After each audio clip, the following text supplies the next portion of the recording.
It's a bitterly cold Monday, but let's warm things up a bit and talk about the power rankings for the Ontario Hockey League, as it's a snapshot of where teams stand at this moment in time. It doesn't necessarily reflect the overall standings, but it looks at how teams are performing with wins and losses recently, with winning streaks and whatnot. So let's dive right into it. At number 20, we have the Ottawa 67s. No change from last week, as it continues to be a struggle right now for Ottawa. 0-2 is their record last week, and they were outscored in those two games 7-1. Things not looking too good right now for Ottawa as they try and turn the ship around.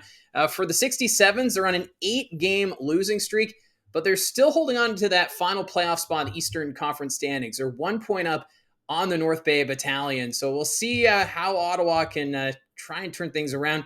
But it's a tough schedule coming up. They're in Kingston on Wednesday. They're home to Kingston on Saturday. And then on Sunday, they're home to the Sagen Spirit. At number 19, the Peterborough Petes. They're down 2 positions this week, and it was a bit of a step back for the Petes. They went 0-2. They were outscored 12-1 in those 2 games. Peterborough, they're now 3-6-0-1 over their last 10 games, 9 points behind Ottawa for the final playoff spot in the East. So they're within striking range. Potentially, it seems like a bit of a long shot that the Petes make the playoffs, but the maroon and white, they're looking to make things interesting here in the final stretch. They only have 2 games coming up this week. They're home to the Sagen Spirit on Thursday, and then Friday they visit the Oshawa Generals. At number 18, the Owen Sound Attack. They're up 1 position this week, and it was an impressive win on the road in Brampton on Friday. They won in overtime 5-4. Landon Hookey was the overtime hero. Then the Attack followed it up with a 5-4 loss at home to the Flint Firebirds, but it was good to see Cole Zarowski score a goal against his former team in that one. So you win one, you lose one. So the Owen Sound Attack trying to keep pace in the Western Conference standings. This week, they're home to Barrie on Wednesday. They visit the Kitchener Rangers on Friday, and then Saturday they host the Sarnia Sting. At number 17, it's the Soo Greyhounds. They're up 1 position this week. Not a bad road trip for Sault Ste. Marie as they went through the East Division. They had a record of 2-1, and Nolan Lalonde, who of course they acquired from the Kingston Frontenacs, he earned shutouts in both of those victories, so not too bad for him. Now the Sioux, they're 6 points up on Owen Sound and Guelph for the final playoff spot in the Western Conference standings. So their chances have improved slightly that they will make the playoffs and look to continue that trend. Friday, they host the Flint Firebirds, and then Sunday, they're home to the London Knights. So a very tough contest coming up at GFL Memorial Gardens on the weekend. At number 16, the North Bay Battalion. They dropped 1 position this week, and last week got off to a great start. They shut out the Barrie Colts 2-0, and Zach Weigel, Shamar Moses, 2 former Colts, got goals in the process. But then they only combined for 2 goals in their back-to-back losses on the road in Niagara and Brantford. So goal scoring kind of evaporating a little bit there for North Bay. But this week, they're still just 1 point behind Ottawa for that final playoff spot in the Eastern Conference standings. I do like North Bay's chances of making the playoffs, but that offense, it needs to wake up because it's not going to get any easier this weekend.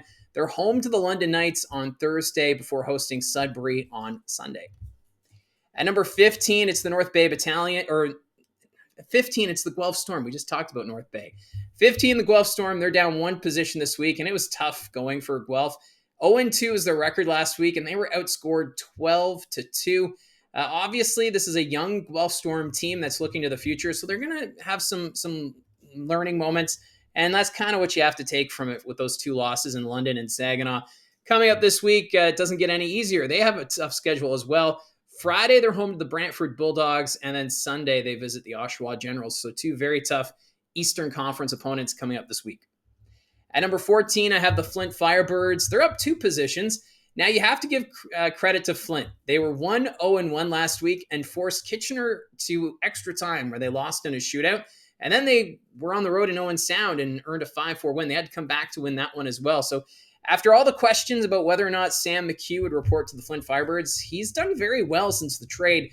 3 goals, 2 assists, 5 points in 3 games of work with the Flint Firebirds. And that included a goal in his return to the Bay Shore. So not too shabby there for Sam McHugh. Now coming up for Flint, they're on the road Friday visiting the Soo Greyhounds. And then on Saturday, they're home to Brampton. At number 13, I have the Saginaw Spirit. down one spot this week. Now, Saginaw, they only played one game last week, and they made the best of it with a 6-2 victory over Guelph. So they only fell one spot this week because a team passed them, and that team went on quite the run this week. We'll see them in a bit. But Zayn Parek, he had a 5-point game in the win over the Guelph Storm, and that now makes him the highest scoring defenseman in Saginaw Spirit history, 184 points to his credit, passing Patrick McNeil. So not a bad week there for Zayn Parek, the Calgary Flames prospect. Coming up this week for Saginaw, they're going to be doing the East Division Road Swing. It starts Thursday against the Peterborough Petes. Friday, they're in Kingston, and then Sunday, they're in Ottawa. At number 12, I have the Niagara Ice Dogs. They dropped 2 positions this week.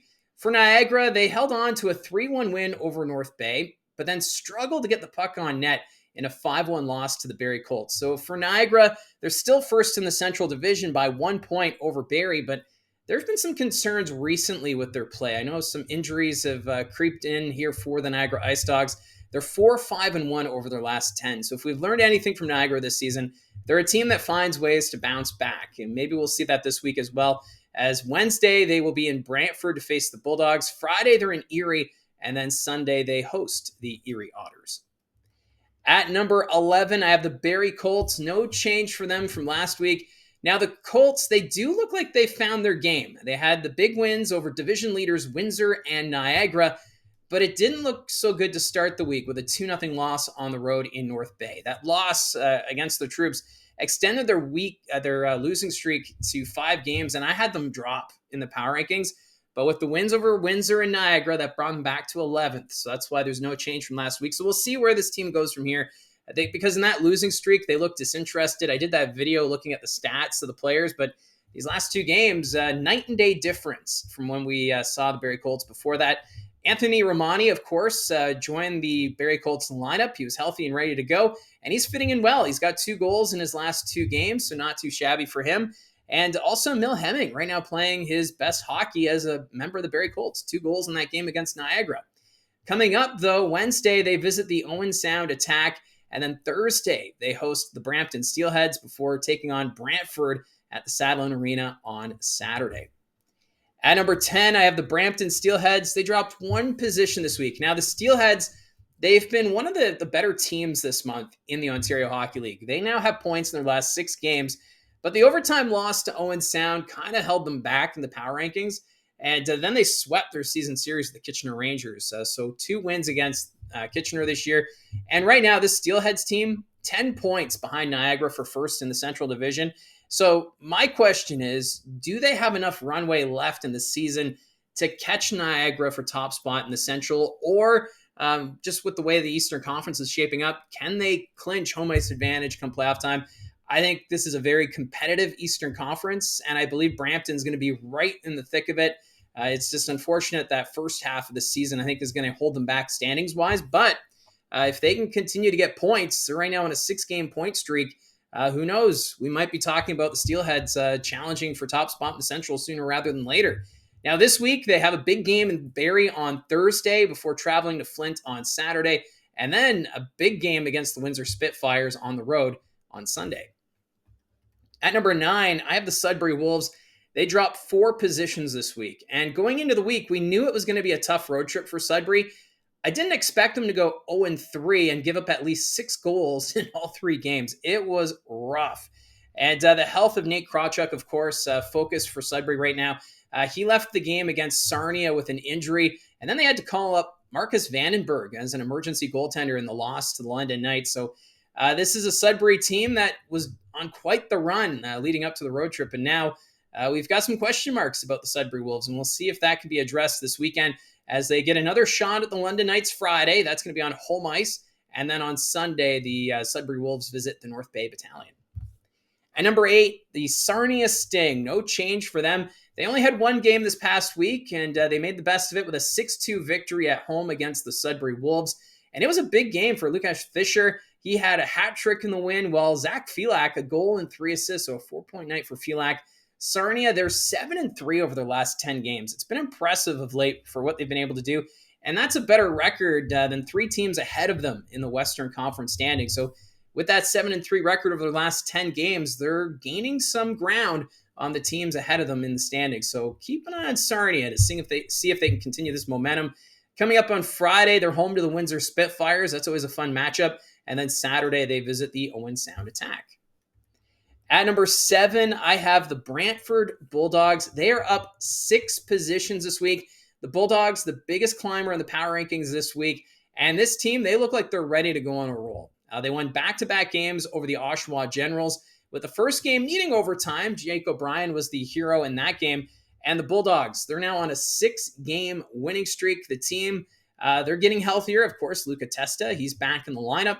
Meanwhile, the Nick Lardis goal-scoring watch continues. He's now at 37 goals on the season. He's still tied with Michael Misa for the league lead in goal-scoring. So I do like the look of this Brantford bunch, and we'll see if they can continue this momentum here, as they do have a very tough schedule ahead. Wednesday, they're home to the Niagara Ice Dogs, who, of course, lead the Central Division. Friday, they're in Guelph, and then Saturday, they visit the Barrie Colts, who are right now third in the Eastern Conference standings. At number 6, the Kitchener Rangers, they're down 3 positions this week. And are we starting to see a bit of a speed wobble here for Kitchener? Remember last season, the second half, they kind of dropped off. And are we seeing that, storyline play out again here this season? Because Kitchener, they were 1-1 last week, but needed a shootout to get past the Flint Firebirds, and then lost their second game of the season to Brampton, who seem to have their number. Now the Rangers, they are 7-2-1 over their last 10 games. But it's been a win-1, lose-1 situation over the last 5 games right now for Kitchener. So an interesting time right now to see how this team handles this adversity. And coming up, they have a big game tomorrow night at home against the London Knights. Friday, they travel to Owen Sound, and then they're home to Owen Sound on Friday. And then on Saturday, they're hosting the Erie Otters. At number 5, it's the Erie Otters. They're up 2 positions this week. It was a decent road trip through the East Division for Erie. They went 2-1. Now, the question mark for the Erie Otters is the situation with head coach Stan Butler. He did not make the trip with the Otters due to an internal investigation with the team. The Erie Otters organization not saying much about what's happening with Stan Butler, except to say that there's an investigation when it comes to team policy. So that's all they're saying. I have been hearing some speculation as to what's going on, but without confirmation, don't want to put that here on the channel. But you have to think that a team update should be coming soon, with the Erie Otters back in action this upcoming week. And it starts Friday at home against the Niagara Ice Dogs. Saturday, they host Kitchener. And then on Sunday, they are back up in St. Catharines to face the Niagara Ice Dogs. At number 4, the Windsor Spitfires, no change for them. And if we learned anything this week for Windsor, Ilya Protas might be the key player to this roster. The Spitfires opened the week with a 6-2 win at home over Sudbury. Protas in that hockey game, a goal and 3 assists. And then Protas out of the lineup in losses in Barrie and Oshawa due to illness, because there's some sort of illness right now going through that locker room. That's why they've had a lot of scratches over these last few games. But it's not just Protas, though, because I know the scoring kind of evaporated, 2 goals in those 2 losses. But Liam Greentree now has the league lead in points with 76, so not too shabby there for Greentree. And coming up, 2 games for the Windsor Spitfires. They're on the road Friday to visit the Sarnia Sting, and then Sunday they're home to Brampton. At number 3, the Kingston Frontenacs. They're up 3 positions. This is the highest Kingston has ever been in any of my power rankings, and it was great for Kingston. They went 2-0 last week, and newly acquired Charlie Schenkel looked very comfortable in both of those wins. The East Division race, it's fascinating just to see how this is all playing out. Kingston right now 3 points back of Oshawa for first in the division, and they're now 7-3 over their last 10 games, which is the second best record over the last 10 game stretch for an Eastern Conference team. And that's only behind Brantford, who are right now trying to charge up the Eastern Conference standings as well. So that race for the East Division lead, this could go down to the wire, and I'm all for it. This is going to be an exciting finish, and Kingston right now in the thick of it. Wednesday, the Frontenacs, they're home to Ottawa. Friday, they're home to Saginaw. And then Saturday, they head up to Ottawa to face the 67s. At number 2, I have the Oshawa Generals. No change from last week. Now, Oshawa did go 1-1-1 last week. So a pretty average week here, a 500 week for Oshawa. But both of those losses were at the hands of the Brantford Bulldogs. And give credit to the Generals, though. Their win at home against Windsor to wrap up a very tough 3-3 weekend. They were able to get the win and turn some momentum here. But with how things are looking in the East Division, I don't expect Oshawa to run away with the division right now. Although, they do have that 3-point lead over Kingston and a 4-point lead over Brantford. So it's going to be very tough in that East Division. But this is where players like Callum Ritchie, Colby Barlow, and Ben Danford, they'll have to shine for this team to continue to get victories, much like we saw in the game yesterday against the Windsor Spitfires. Now, coming up, Friday, they're home to the Peterborough Petes, and then Sunday, they host the Guelph Storm. And at number 1, no change from last week, and it seems like I'm a broken record talking about the London Knights, but here they are again at the top of the power rankings. They went 2-0 last week, and they made it look easy with wins over the Guelph Storm and the Sudbury Wolves, outscoring the opponents by a combined score of 14-1. Just unreal what the London Knights are doing right now. Easton Cowan, he also extended his regular season point streak to 60 games. That has been unreal. And then Austin Elliott in net. He's now a perfect 18-0 since joining the London Knights with a save percentage of .914. The Knights just continue to get the job done. And this week they're going on the road. So we'll see what the Knights are able to do here. It starts Tuesday night in Kitchener against the Rangers. Thursday they're in North Bay. Friday they're in Sudbury. And then Sunday in Sault Ste. Marie. So we'll see what the Knights can do here away from the comforts of home.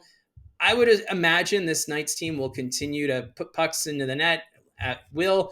But when you're on the road like this, this is where a team can be tested. And also, it's also a good bonding time for these players just to prepare for the second half. But the London Knights, they just continue to dominate. So that's how I see it from the booth. Let me know in the comments section down below your thoughts on the power rankings this week. And who have been your surprises this past week? And what are you looking forward to most as we continue our push now towards the 2025 OHL playoffs? Thanks again for all your support. Don't forget to hit like and subscribe. Talk to you soon.